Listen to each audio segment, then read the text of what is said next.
नमस्कार, आप देख रहे हैं ग्रामीण आसान और मैं हूं आपके साथ जितेंद्र। सत्ता का संग्राम कार्यक्रम चल रहा है। इस कार्यक्रम के दौरान हम पहुंचते हैं जनता के बीच और जानते हैं जनता के क्या मुद्दे हैं।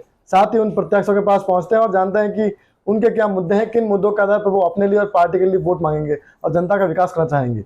इस दौरान हम मौजूद हैं जोधपुर की सूरसागर विधानसभा क्षेत्र में और हमारे साथ मौजूद हैं यहाँ से कांग्रेस पार्टी से प्रबल दावेदार करे जाने वाले नरेश जी जोशी। तो सबसे पहले बहुत बहुत स्वागत सर। धन्यवाद। सबसे पहले आपका पारिवारिक बैकग्राउंड जानना चाहूंगा, किस बैकग्राउंड से निकल के आज इस मुकाम तक है आप? पारिवारिक बैकग्राउंड मेरा राजनीतिक पृष्ठभूमि से मेरे बड़े पिताजी बाबू लक्ष्मण सिंह जी साहब के सामने 64-65 से लेके पार्षद रहे, 2 बार पार्षद रहे। उसके बाद में मेरे जो चाचा हैं वो भी इसके अंदर लंबे समय तक कांग्रेस के ब्लॉक अध्यक्ष रहे, डीसीसी के पदाधिकारी रहे। मैं स्वयं 90 से लेके 92 तक NSUI का जिला अध्यक्ष रहा जी। उसके बाद में यूथ कांग्रेस का मैं वार्ड अध्यक्ष रहा, यूथ कांग्रेस में मैं महामंत्री रहा। फिर उसके बाद डीसीसी में मैं ब्लॉक कांग्रेस कमेटी के अंदर मैं उपाध्यक्ष रहा, महामंत्री रहा। उसके पश्चात मैं 2017 के अंदर सैयद अंसारी साहब की जो डीसीसी थी उसके अंदर मैं सचिव रहा। और अब पिछले 2 साल से मैं जोधपुर शहर जिला कांग्रेस कमेटी का दक्षिण का अध्यक्ष बना। जी, जैसे साहब जानना चाहूँगा कि राजनीति में आने का प्रमुख कारण क्या रहा होगा? राजनीति का एकमात्र ये समाज सेवा का काम रहा।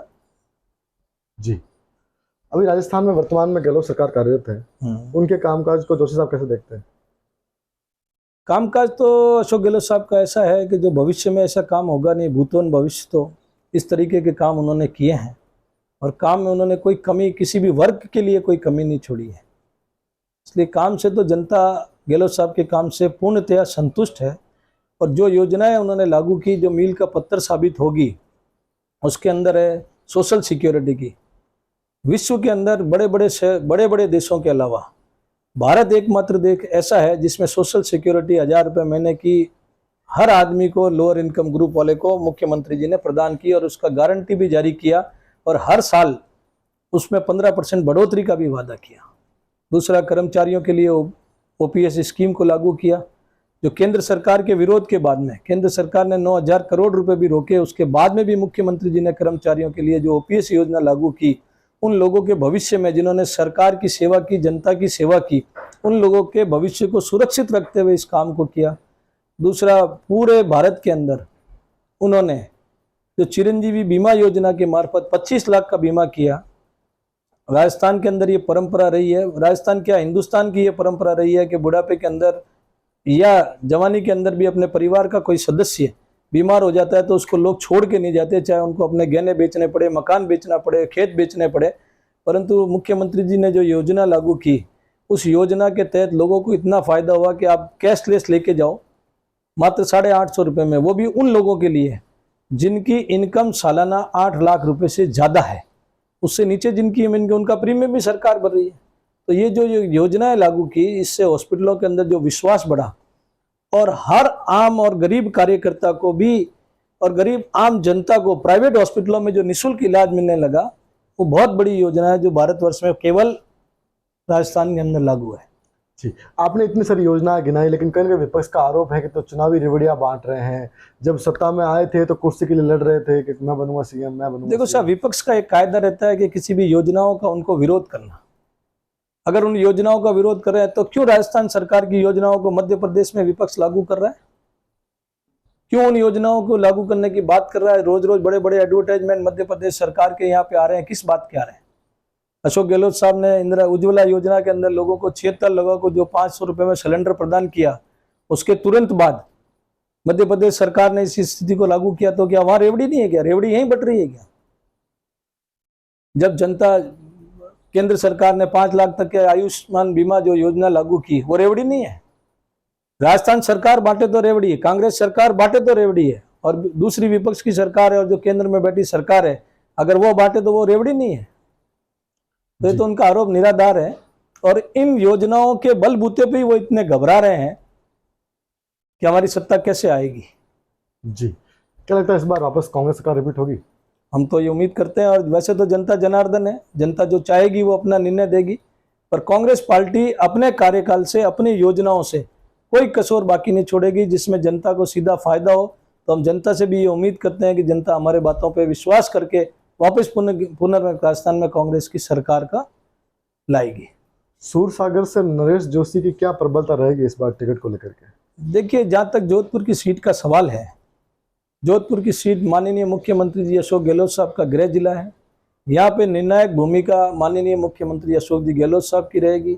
वो जिस भी आदमी को टिकट दे करके मैदान में उतारेंगे, नरेश जोशी सहित पूरा संगठन और कांग्रेस के सभी लोग उस आदमी को जिताने के लिए पूरी जीतोड़ कोशिश करेंगे। हमारा यह निर्णय है। हमने एक प्रस्ताव भी पारित किया जिला कांग्रेस कमेटी के अंदर। उसमें ये कहा गया कि आदरणीय मुख्यमंत्री जी जिसको भी प्रत्याशी बना करके भेजेंगे उसके साथ पूरा संगठन खड़ा रहेगा। जी, आप भी प्रबल दावेदारी कर रहे हैं? देखो, जब मैंने आपको कहा कि एक लाइन का प्रस्ताव हमने मुख्यमंत्री पे छोड़ दिया तो उसके बाद दावेदारी की बात ही खत्म हो गई। हमारे नेता पे पूरा विश्वास है कि जिसको वो टिकट देगा उस टिकट के आदमी, जो भी टिकट सिंबल कांग्रेस का लेके आएगा उसके साथ हम लोग रहेंगे। जी नरेश जी, अगर पार्टी आपको मौका देती है तो क्या क्या बड़े मुद्दे रहेंगे सूरसागर के जो विधानसभा क्षेत्र में बचे हुए कार्य है उनको करवाना चाहेंगे आप? देखो साहब, विकास की गति हमेशा निरंतर चलती रहती है।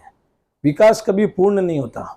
आज आप देखो, इतना पुराना शहर कोटा था, जयपुर था, जोधपुर था, फिर भी समय समय के ऊपर नए नए संसाधन आते गए, नए नए विकास होते गए। विकास के अंदर तो आज की तारीख में भी विपक्ष की विधायक होते हुए भी माननीय मुख्यमंत्री जी ने सूरसागर विधानसभा में जितने काम कराए उतने शहर विधानसभा में भी काम नहीं हुए।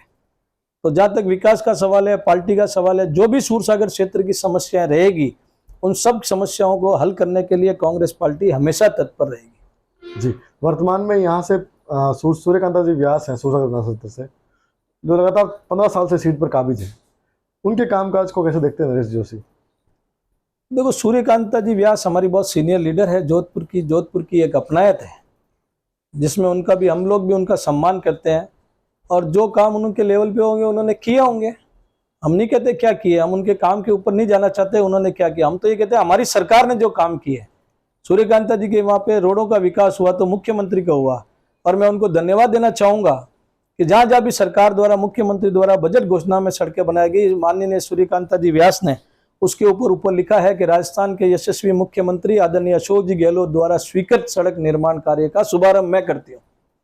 तो उन्होंने भी इस चीज को माना है कि जोधपुर में अगर विकास का कोई काम किया तो अशोक गहलोत साहब ने किया, और उन लोगों ने जो भी उन्होंने प्रयास किए उसमें अशोक गहलोत साहब की महत्वपूर्ण भूमिका रही। इनकी पार्टी द्वारा पूर्व में कॉलेज जो सैंक्शन हुआ था चैनपुरा का, उसको हाउसिंग बोर्ड में लाए, परंतु इस सरकार द्वारा बिना भेदभाव किए हुए उसके अंदर सैटेलाइट हॉस्पिटल को जिला अस्पताल भी घोषित किया, पीएचसियां घोषित की, रोडों का निर्माण कराए, करीब 163 ट्यूबवेल उन्होंने खोदे, हमने सड़कें बनाई। इसलिए विकास के काम में कांग्रेस ने कभी जनता के साथ ये नहीं देखा कि जनता ने हमारा विधायक चुना है या कोई दूसरा विधायक है। तो मैं पूर्ण विश्वास के साथ कह सकता हूं कि विकास के मुद्दे पे कांग्रेस सभी आम जनता का हित देखते हुए काम करती है। जी नरेश जी, अब राजनीति से हटके सामाजिक जीवन की बात करें तो नरेश जोशी ने सामाजिक जीवन में कौन कौन से बड़े कार्य किए, जिन कार्यों का आज ग्रामीण स्थान के माध्यम से जोधपुर की जनता को बताना चाहेंगे आप?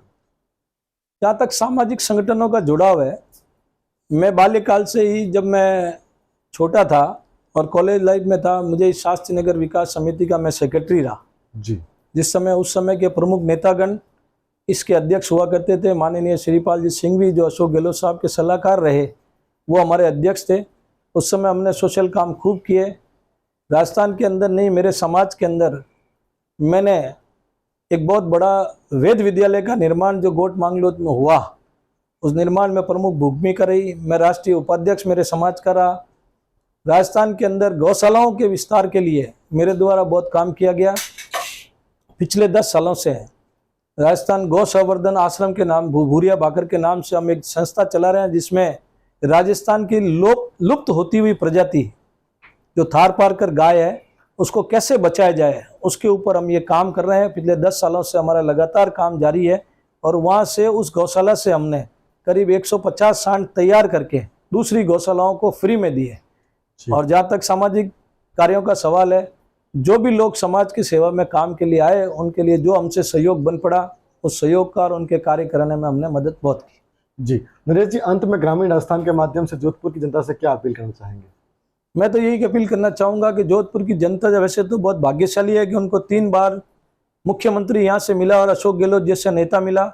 और मैं जनता से अपील करना चाहूँगा कि भविष्य में ही इस लोकप्रिय नेता के नेतृत्व में जोधपुर की जनता जोधपुर की 10 सीटें जिता करके कांग्रेस में झोली में डाले और वापस मुख्यमंत्री अशोक गहलोत साहब का राज आए और जोधपुर का चौमुखी विकास के लिए वो इसमें भागीदार बने।